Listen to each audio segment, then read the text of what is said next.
New Thought Media Network.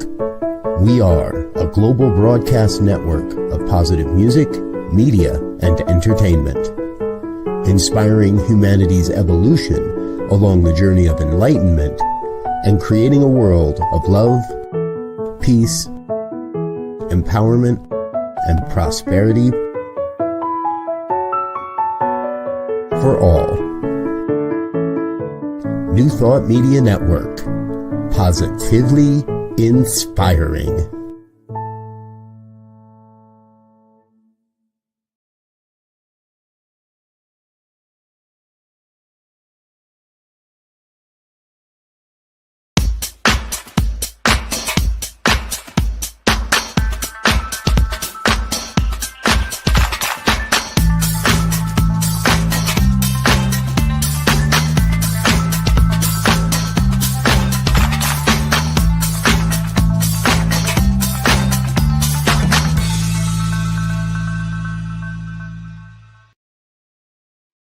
Well, hello. Hi, it's me, Bonnie Gonzalez, your doula for grief.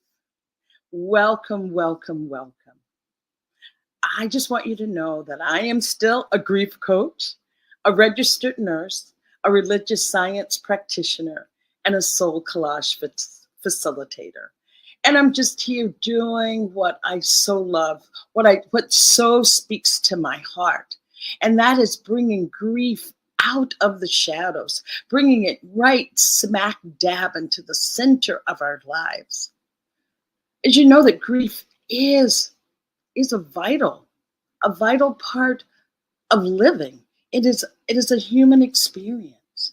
So I want to continue our dialogue and continue to move the needle on this conversation, on this topic. And I'd just like to give a little clarification on what grief and loss is. So knowing that grief is what we feel and a loss is what we experience. We experience a loss, which then leads us into grief. And one of the things about grief that is so vital that I want to just remind you is that grief needs to be validated. Grief needs to be heard.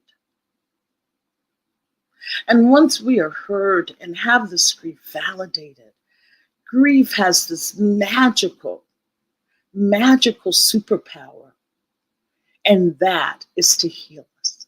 That is exactly where the healing is. It is in moving through that grief. So knowing that when you experience a loss, yes, grief will follow. And loss can be, wow, we always think of the big loss. Yes, the big mother of loss is death. That is the biggest. But we still have a divorce, a loss of a job, loss of hopes and dreams, a geographical move that can just take you out of your normal lifestyle, and then you grieve the loss of that former lifestyle. And I'm definitely can speak to that so many things can put us into that grief, and being able to really discuss it and being able to allow ourselves or invite ourselves to just be honest about what it is that we're feeling. I call it leaning into the discomfort, leaning into those feelings that we so want to avoid. But it's those feelings that will heal us.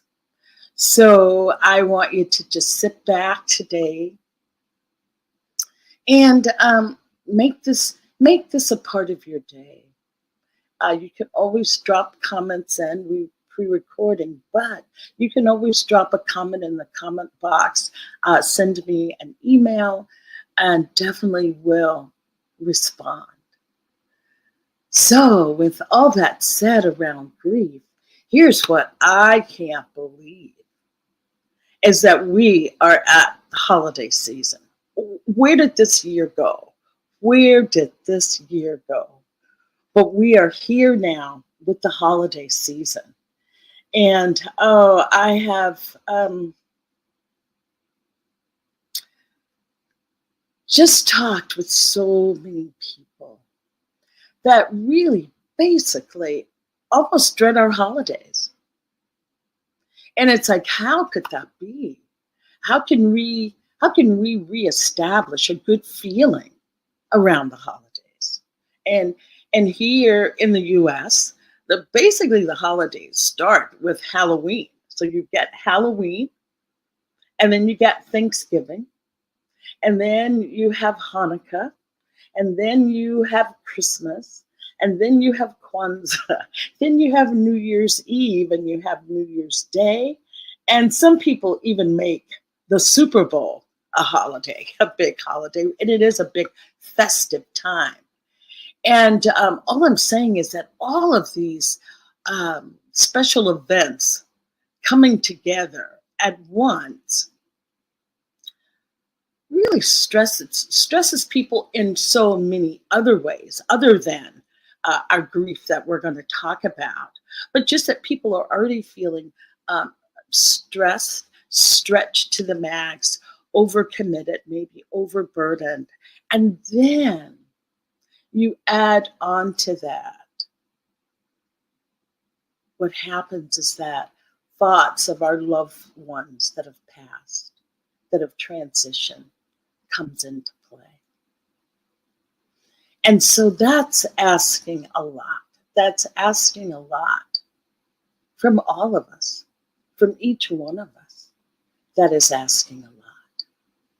So I thought today, and we'll continue this conversation throughout the holidays, the theme for today is holiday grief. And let's get prepared.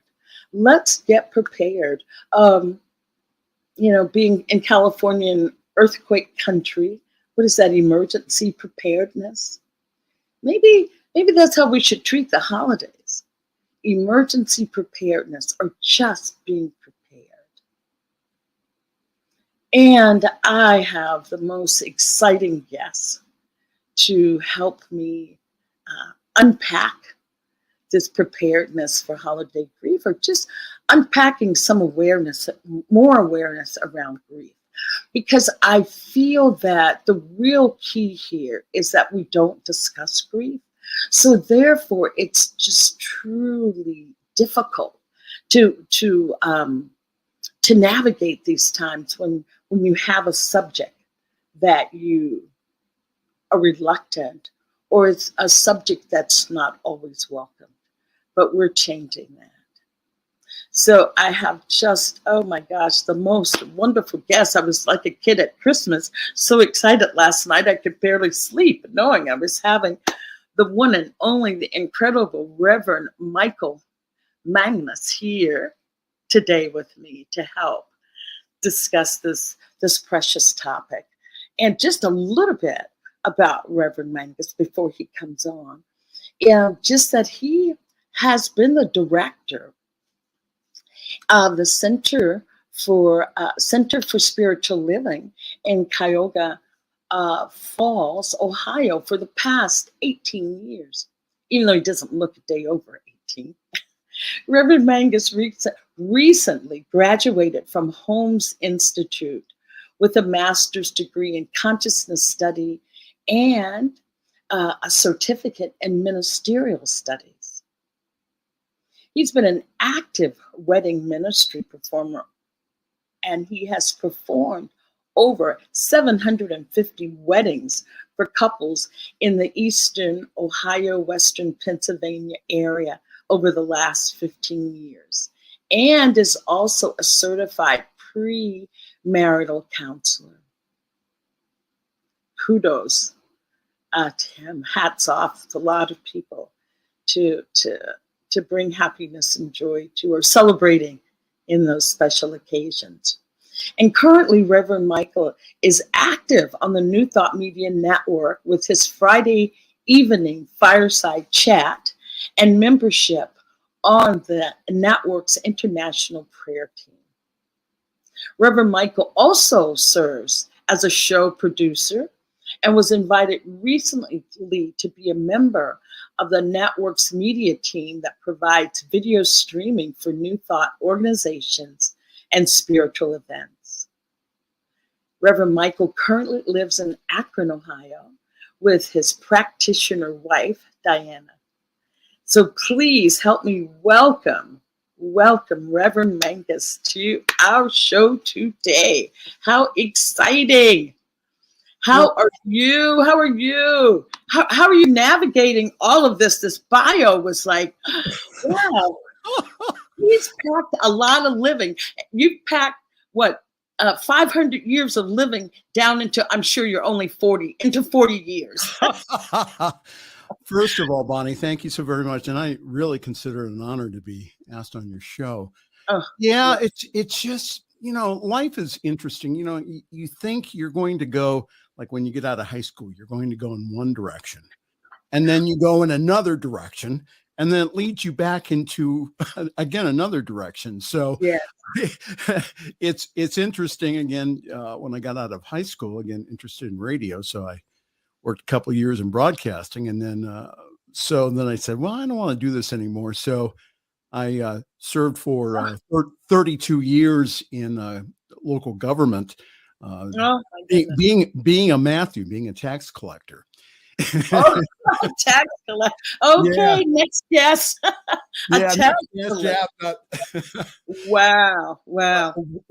When we have the show on prosperity, you can understand that some spiritual practitioners said, Michael, you always need to kind of work on when people hand you their money. that sometimes that they have this very negative vibration on it. So So after 32 years of working for the government, I just said, what again, the nagging voice in me says, hey, ministry. So we were able to get ministry closer, or Homes Institute closer to Ohio, by starting a teaching center in Dayton, which was run by the Reverend Dr. C.C. Coltrane, who's now the dean and also the president of Homes Institute. So it was really good to, again, to be local and also understand that we also have a global reach. So yes. I just wanted to ask you back up just a little bit when you were saying that being this tax collector and then going to ministry. Was there some part of you, Reverend Michael, that was always, say, having the spiritual undercurrent? That's what I call it, a spiritual undercurrent, a desire to help, even with what you're doing. Yeah. So, and that was, I think, when I was working for the government, is the question that I asked myself is, how can I be Spirit's hands in the area? And so what would happen is that we would have ministers come down that did not file the paperwork to get tax exemption. And then they would end up at my counter saying, what should I do? End up at your counter. Yes, right? Not down at delinquent tax, but at my counter. And your counter. I would say, well, did you fill out the 3 forms? No, I didn't. Did you claim everything on your property as tax exempt or ministry eligible?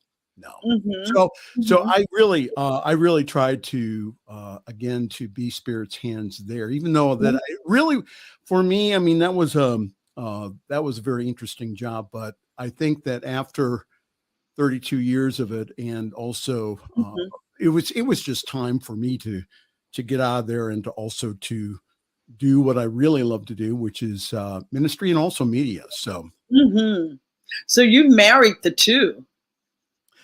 Well, yeah, it wasn't. So it was, I think it was back in 2015.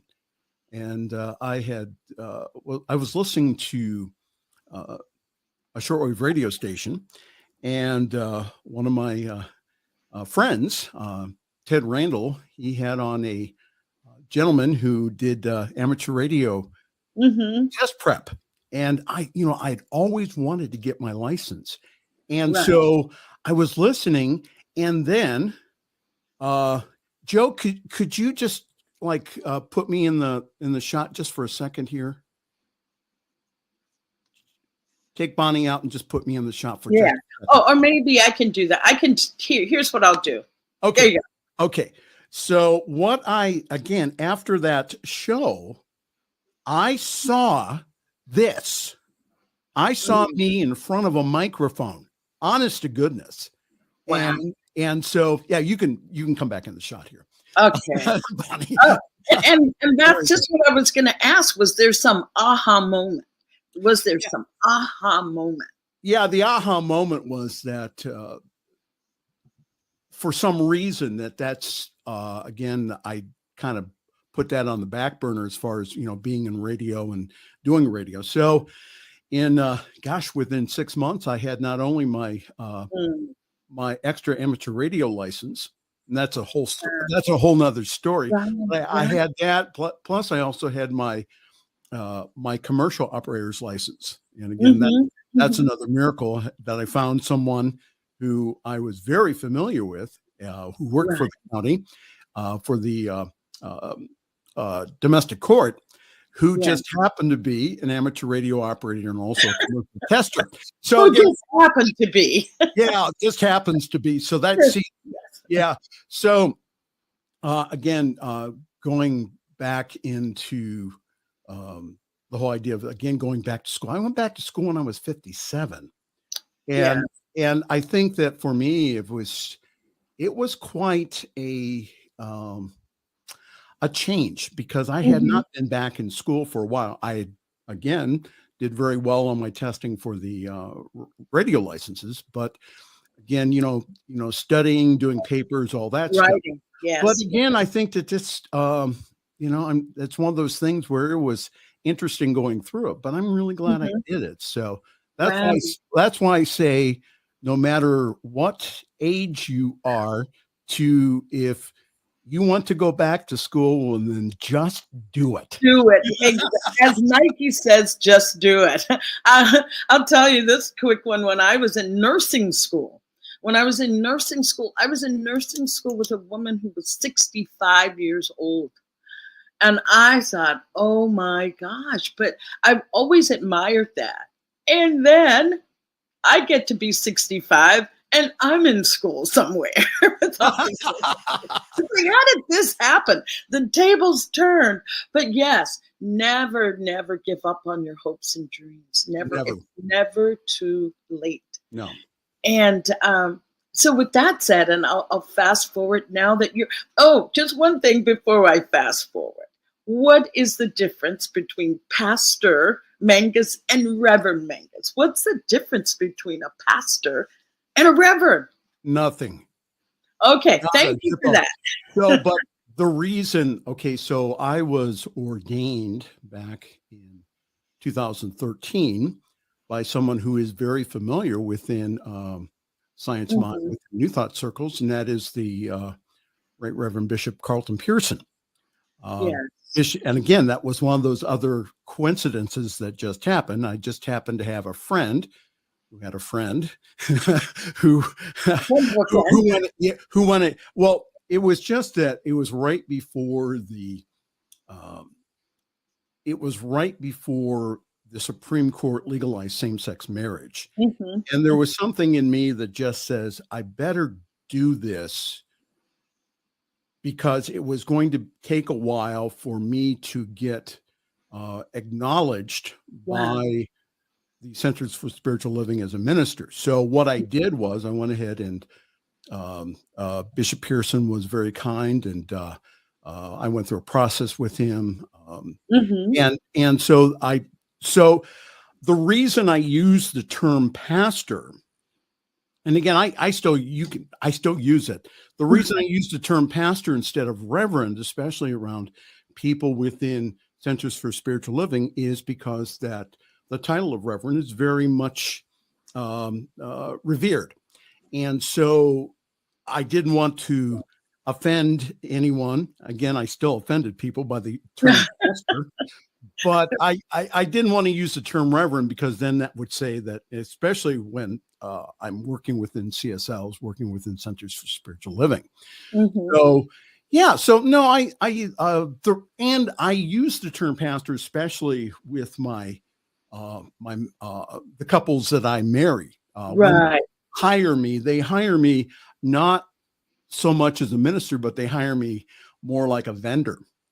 Mm. So, Yeah. that's the reason. So what I wanted to do was that I wanted to distinguish myself between the cake decorator, the cake, because see, when you're putting, and again, I put myself in the shoes of the brides that I help. When you're putting together a wedding like this is probably one of the more stressful things that you will ever do in your life. Mm. So what happens is especially after the holiday season, all these wonderful ladies, they have a new engagement ring on their finger, and Oh, they're going in January. They're going, now I got to plan this thing. yes, yes, So, yes. yeah, so that's so I use that again. I use pastor on everything that I do with, but no, the Okay. terms themselves, but we don't use that within CSM. CSL. CSM. But Yeah. again, there's other New Thought ministers. I know of a couple in New York City who are Right, independent who right. use the term pastor. But I think, and then I'll get off of it. The term pastor comes from pastor. Uh, Mhm. Again, the whole idea of taking care of the sheep out in the field. That's what I was thinking, like a pastor, Right. in the pasture. In the pasture, you have a pastor of the pasture. Right. So yeah, or the shepherd. So again, that's but again, that's so that Yeah. Well, I really tried, Monty, not to offend anyone, but oh, it was well, it that's you was can interesting. try. It was interesting because at my ordination with Carlton Pearson, Mm. guess who was there on my ordaining team? David Oh, Alexander no. was on my ordain because see, David and I, he knew what I was doing, and he knew that again, it was not being disrespectful to anybody within CSL. Yes. What I had to do was again with this whole ministry thing is to say, okay, what is the right thing to do in this moment, even though that sometimes some of the people disagreed. I was in total alignment with what we were doing in CSL. Mhm. Uh, Mhm. but Yes. again, that with just a practitioner license, Mm. that's how I was treated. But again, that Right. anyhow, go ahead. Oh, I no, can I was going to yeah, say, thank okay, you. well, Pastor Reverend, I have a question for you. Yes. Uh, I'm a registered nurse, so everything kind of revolves around medical terms for me. Okay. But I'm sure that when you see an accident on the side of the road or whatever, there's something called the first responders. The first Yes. responders that go out there and swoop you up, get you to the hospital so that you can receive care, offer life-saving techniques in the field. Right. So how do you hold this? Because I see reverends, pastors, spiritual leaders as first responders for our spirituality. They Right. are the first responders for our emotional traumas that we go through. Yes. How do you hold that? And how do you minister to those people? Well, I think first of all, Bonnie, is that, and I learned this from a book.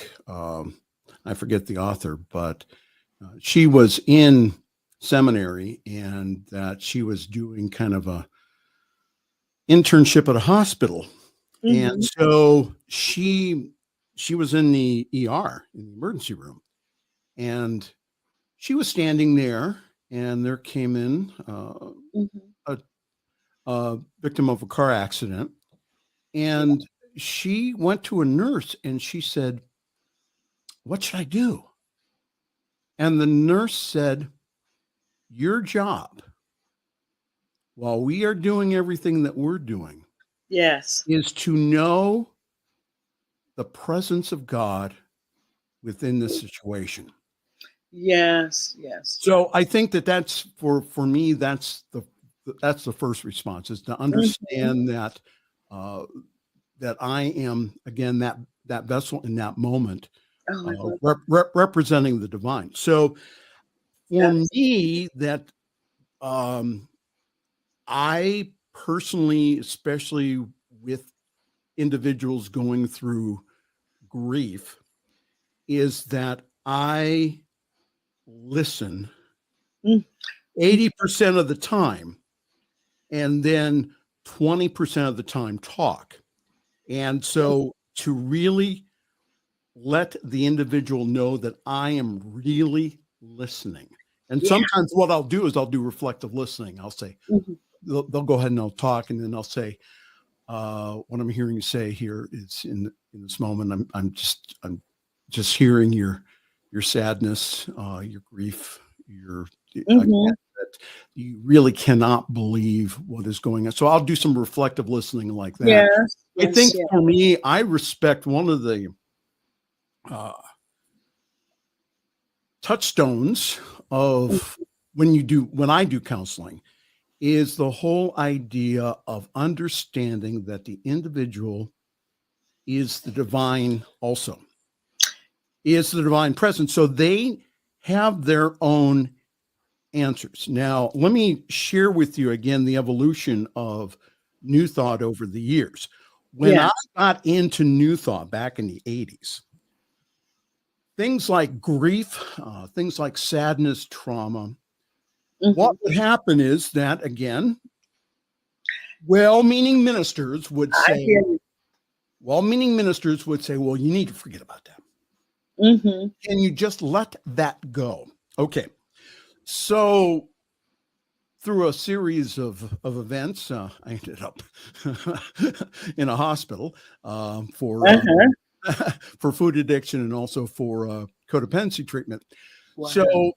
Yeah. what I learned was that there's a step before letting it go, and Ye and that step is really feeling the feelings, Oh, not to keep dredging them up, but to really to experience them so that you can let that go. Now, on my recent licensing panel, 3 well-known, well-respected, mhm. and long-term ministers of the science of mind and spirit, one of them asked me about, again, this would not have happened 20 years ago. Right. Yeah, They we're in a new place. Right. So they asked me, or she asked me, she says, uh, about spiritual band-aid. See, Ooh, I like that. we would not have even approached that subject again. But Mhm. the one thing is, again, the whole idea of the head and the heart Yeah. is that there is a step before Mhm. forgiveness. There is a step before the healing of trauma. I'm not Mhm. saying again that people have to they have to experience all of that feeling, but again, to get in that pocket of the subconscious where they go ahead and they go, this is what happened. The whole idea of observer self.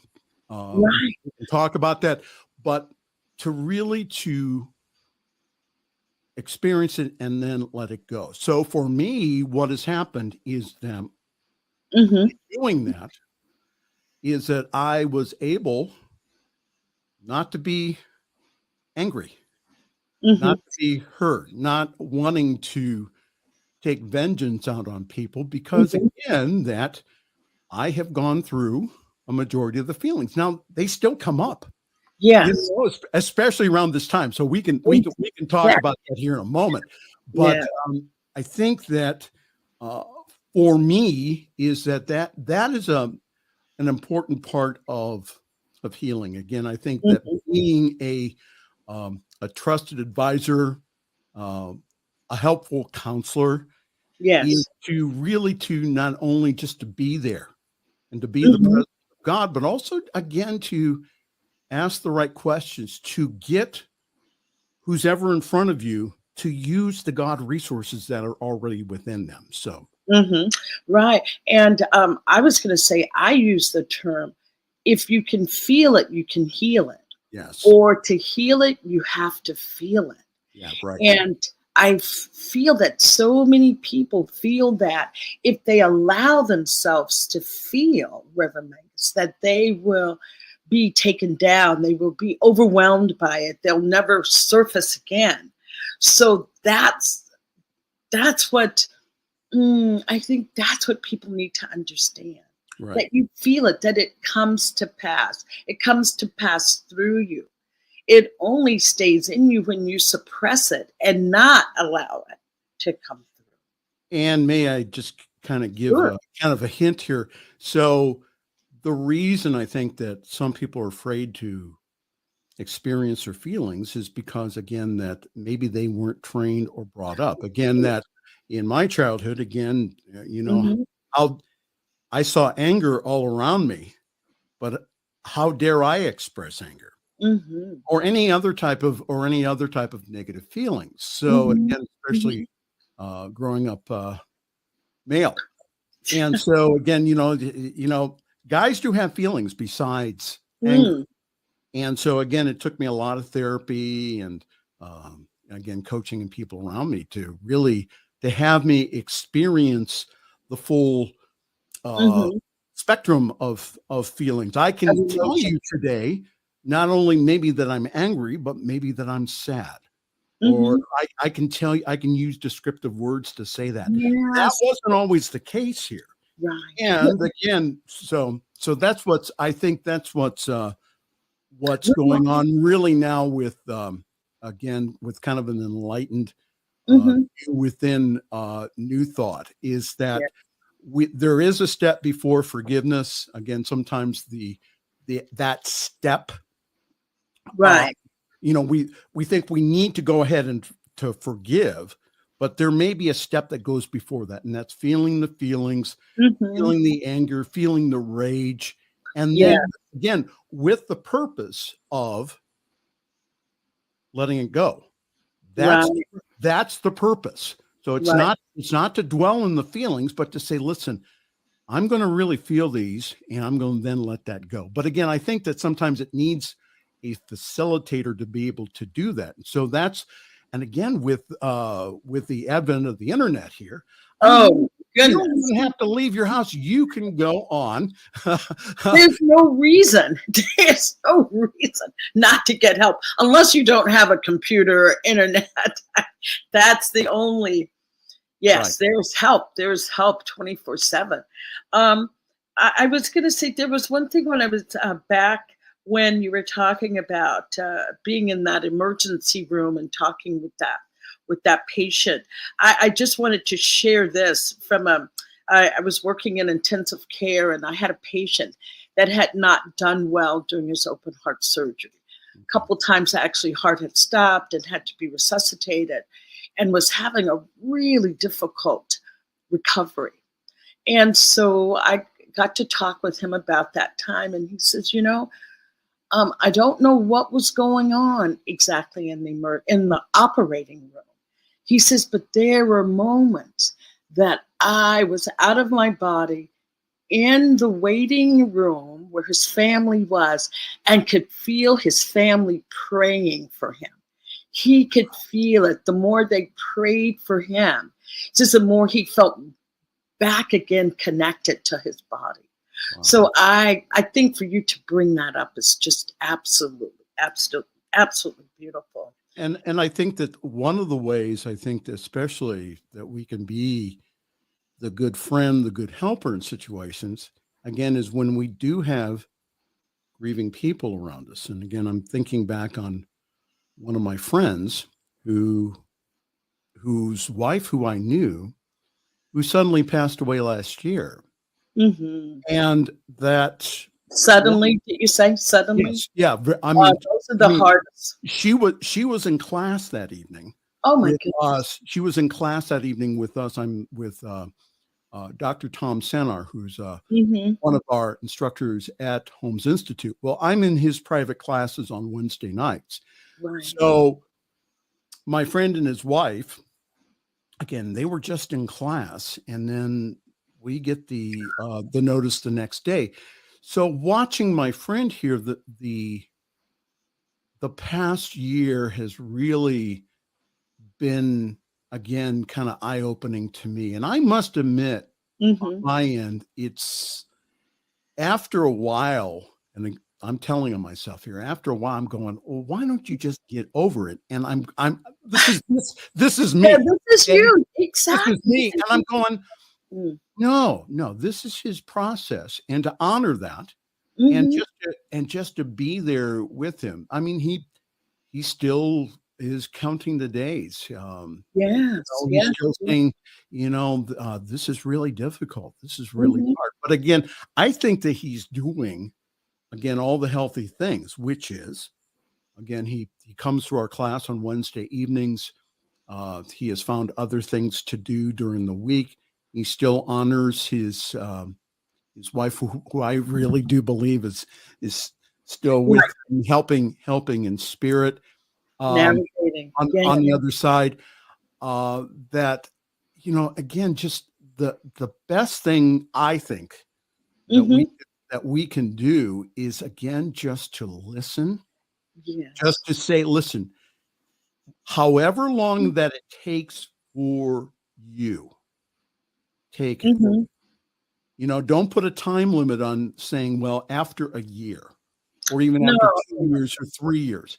So, and the other thing I encourage people who are going through grief or a lot of emotions is your friend is a journal.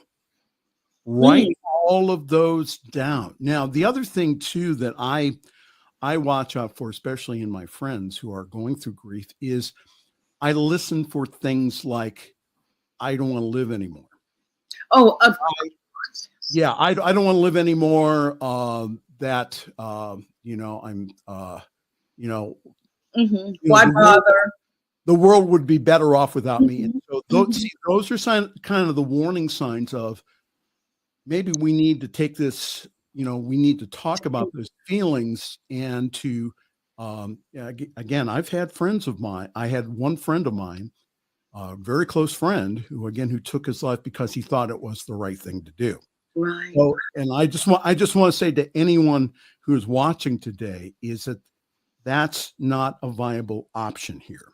Okay. Mm. There's a lot of different, that is an option, but Mhm. again, that understand that your action of taking your own life, what that will do is that will affect Everyone. everyone around you for the Yes. rest of their life. Exactly. So that's what I'm saying is, again, that if you have any type of feelings of self-harm or Mhm. suicide, Please. please get public with them. Mhm. Go to your minister or your counselor, get Mhm. public with them, and then hopefully then that they will get you help. Right. So one of, and I will share this. One time when the one event that drove me into ministry was when I had a very close, well, the woman I was living with, she said it was over, Mhm. and I was in love with this woman, Uh, and so I had thoughts of taking my own life. Now, instead of bottling them up, I'm mhm. wise enough to share them with my doctor, Mhm. share them with because again that I I was having those feelings.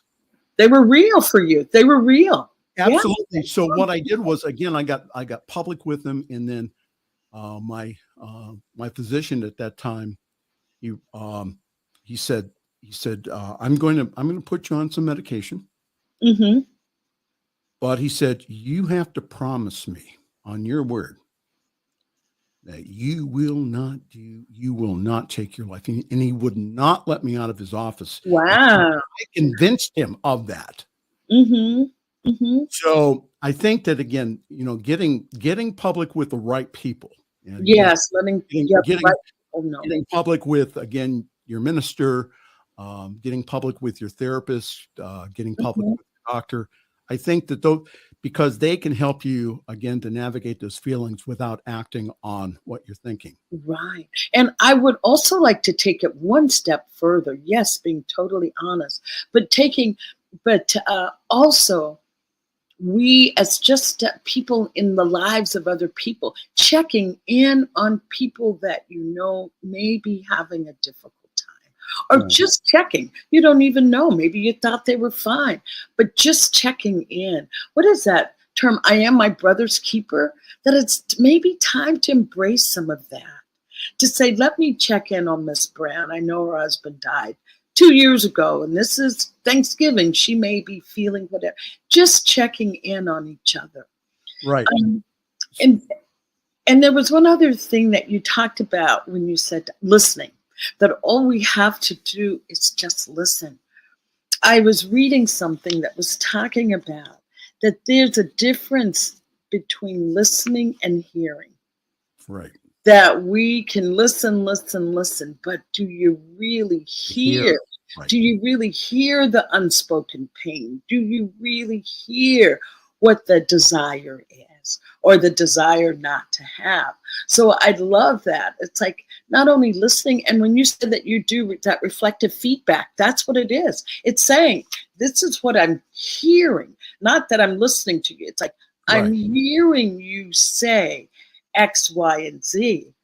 And I have a niece that always says, "Oh, you just don't listen. You just don't listen. I told you yesterday." It's like, yeah, I do listen, but I just didn't hear you.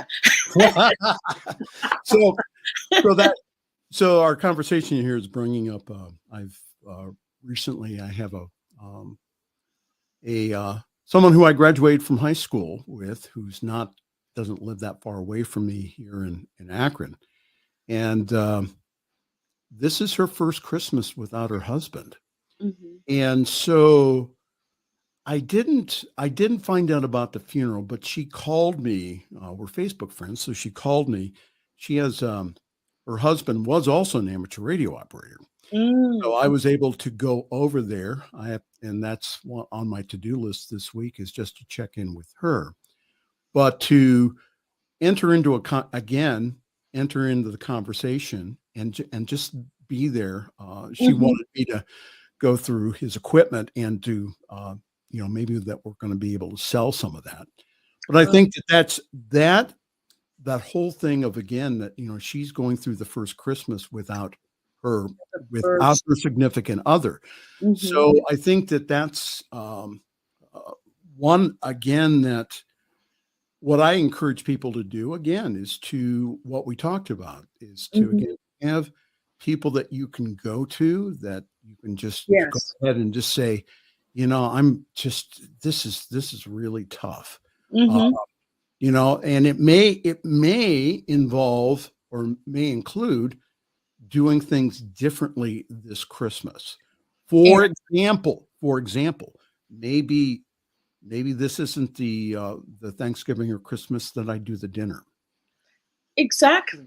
Yeah, maybe this is the Christmas that we make sure that we either have the spouse's favorite dish on the table, or we don't. Yeah. Yes. So Or go ahead. oh, no, no. I was going to say, how about this one? How about you just stay in bed? You stay in bed and you watch your favorite whatever. It doesn't have to be the tradition of doing anything. Right. If And that, so that brings me to a second point. I think that, again,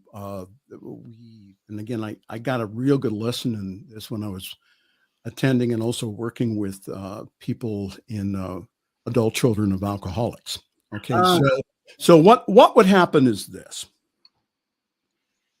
they would go home hmm for the holidays and then come back in January and complain about how they were abused, mistreated, um, discounted, the whole gamut of feelings.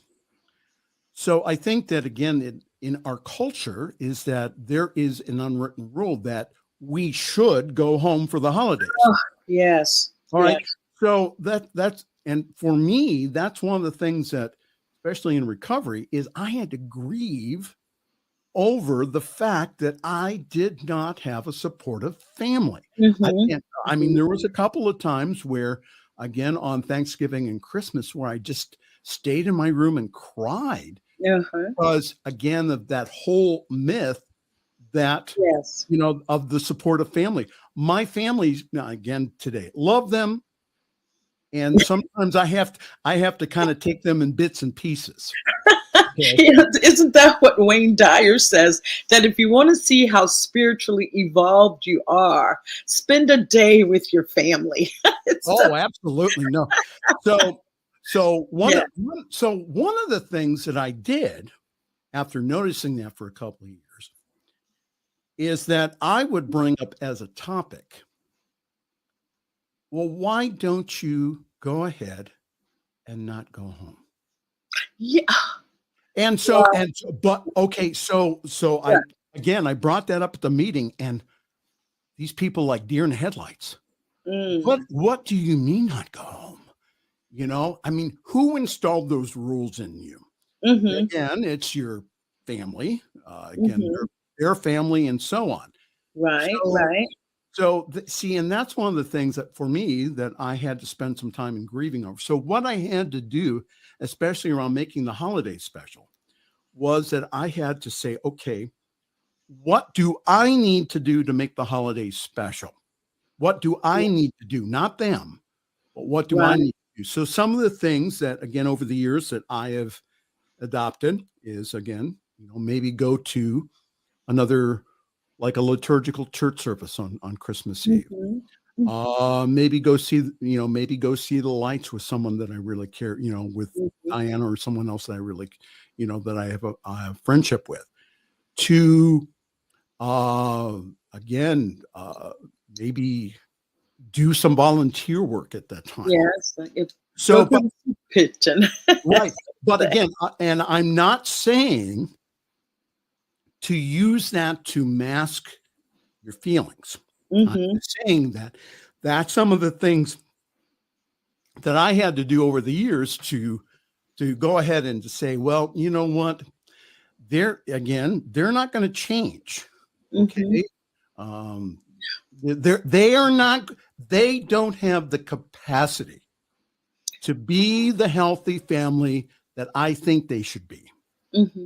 So what I need to do for me is I need to surround myself with other supportive people.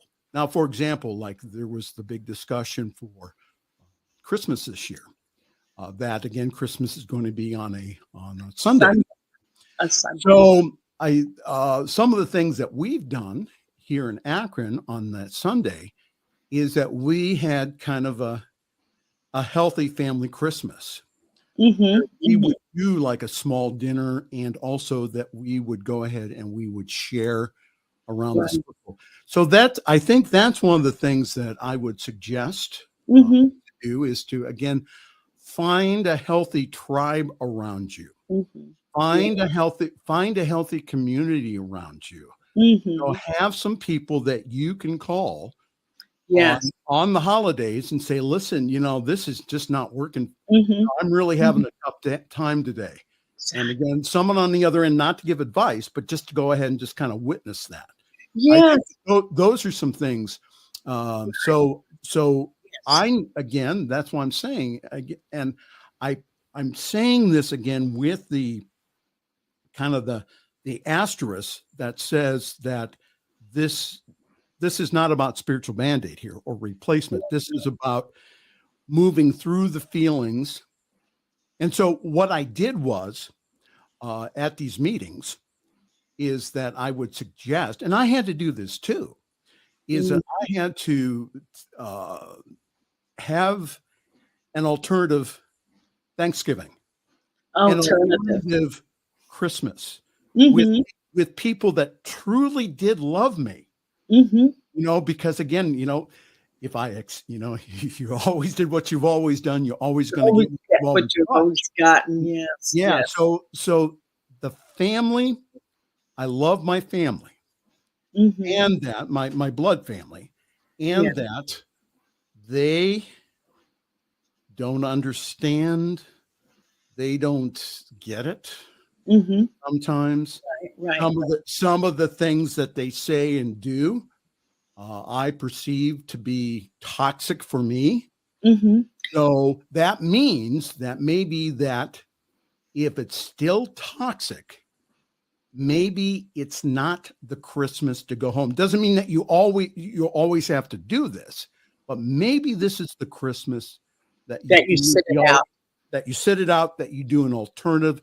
And again, Mhm. I support people in not doing this alone. This is not sitting at home and feeling sorry for yourself. This is Right. the whole idea of moving through the feelings of feeling what you're feeling, getting out your journal and saying, this really sucks. Yeah.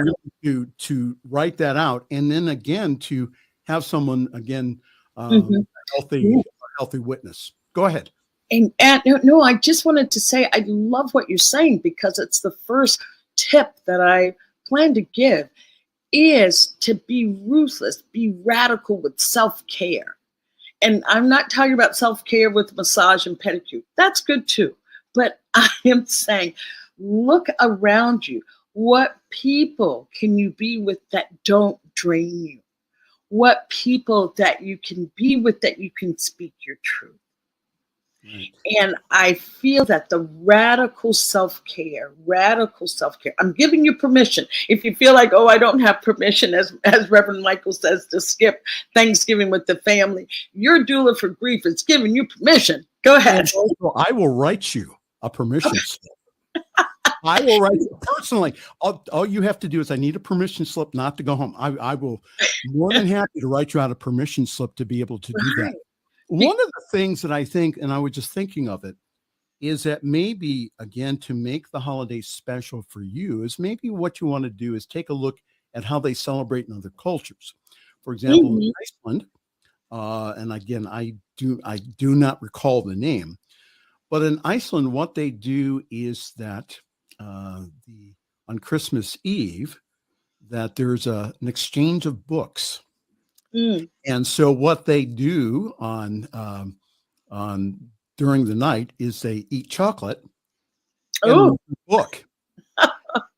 Isn't that cool? favorite things. Yeah. Good So books and chocolates. so I was, again, to take a look at other cultures and again to make the holidays your own again, and to really to understand that what you are feeling, a lot of other people are feeling too. They talk Right. about the whole idea of having a blue Christmas ceremony at Mm-hmm. church, Mm-hmm. of again of really just saying, this is going to be different this year. I really miss my spouse. I really miss Yeah. people, my parents.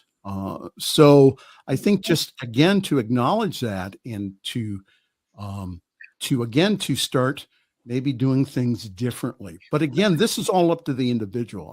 For Right. me, I really try to give people options rather than tell them what to do, because that's not my job. My job again is to Yeah. facilitate, again, them coming from their own wisdom. Yeah. Go Holding ahead. the mirror. Yeah, so they know how to get Holding the through. mirror. Yes, holding the mirror. And I was just going to say, I was just in Mexico for Dia de los Muertos. Yes. Reverend Mangus, I can't tell you what a healing time that was. People coming together, being festive around grief, around mourning and remembering their loved ones. Yes. It was just truly festive. I even went to the cemetery on that day, and people were sitting at the tombs, the gravesite. Some had food and drink. The kids were running around. It was about remembering, sharing those stories about grandpa or your sister that passed away. Yeah. It's like giving it, talk about leaning into it, but leaning into it in a group, leaning into it with support. And one person even shared with me in Ecuador. She says at the time that the person dies, I guess the bones are kept. And she said the bones are kept in, some of the bones are kept in a little drawer below the tomb. And she says what they would do, you go, you clean the tomb, you get the bones out, you clean the bones. And she says, and then you even take them for a ride. Now I thought, well, okay, that's getting it. So I'm carrying the bones down the road. But I'm just saying, when you can lean into that, when you can share that experience, then when Christmas, Thanksgiving comes, it's not so hard. It's not so hard because we keep so much bottled up. But you and I are changing that. We're allowing people, giving people permission Yeah. to So, express. yeah, Yes. especially so understand, especially if this is your first Christmas or first Thanksgiving, if you're going through something, especially if this is the first time, give yourself permission here to Yes. do what the things that you need to do. Again, what Bonnie was saying earlier is again self-care. Again, Yes. maybe this is the year Mhm. that again you don't do the dinner.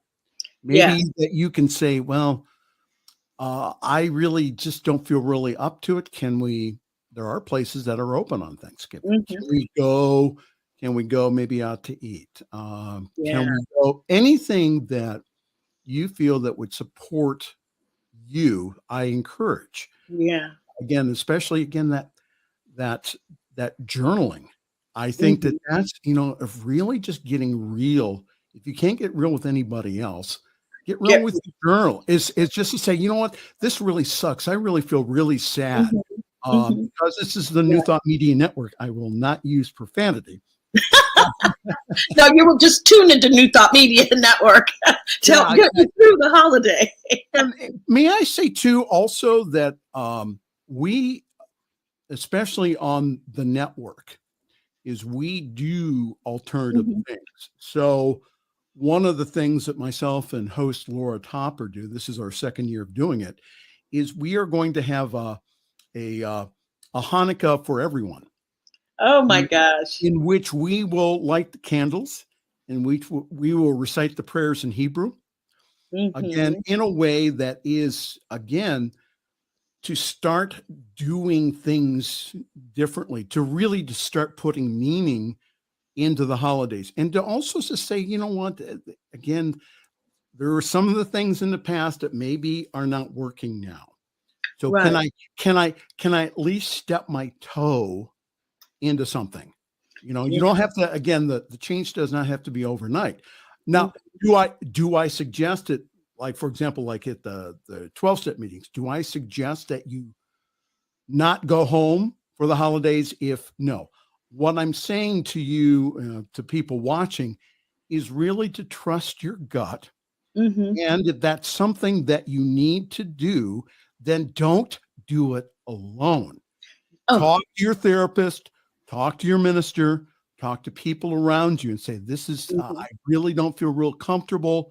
Can you be there for me as I go ahead and I take something that's extremely hard for me Uh, to do?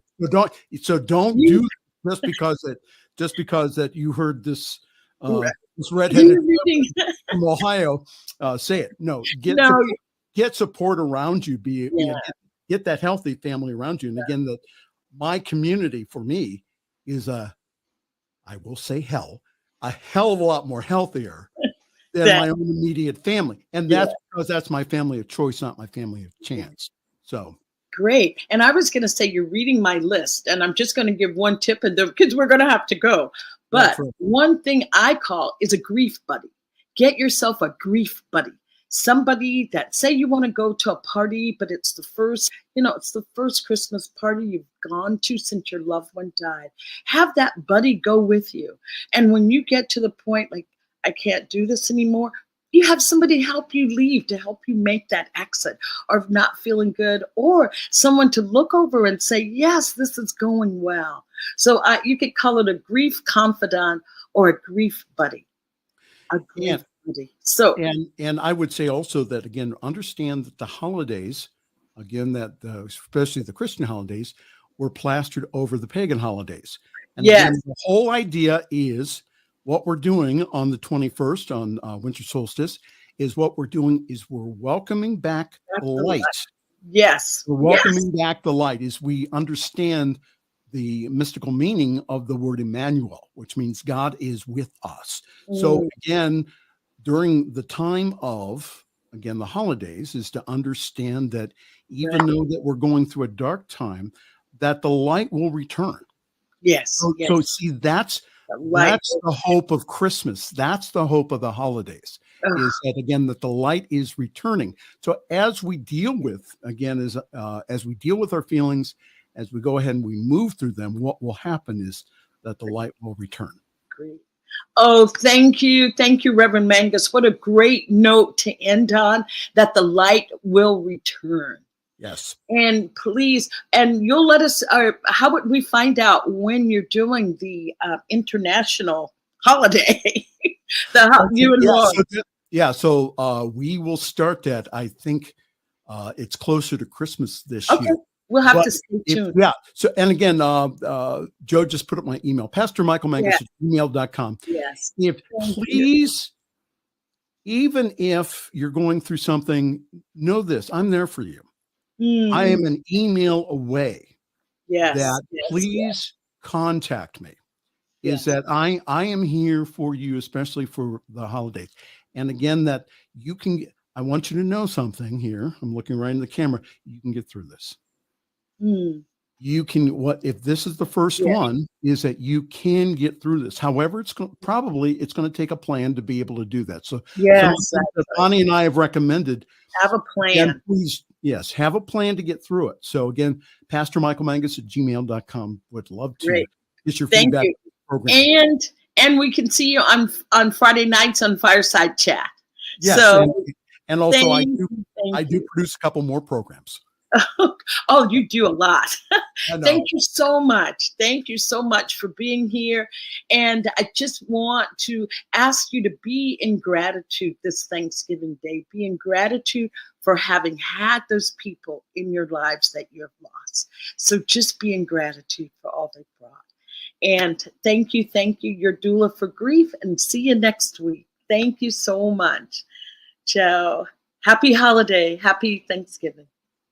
On behalf of everyone at New Thought Media Network, thank you for being a member of our virtual family. Your financial contributions help share the New Thought message with people from around the world. Please visit and contribute at www.ntmedia.org/donate. New Thought Media Network, come be you. And please, like, share, and subscribe. Until next time, peace and blessings.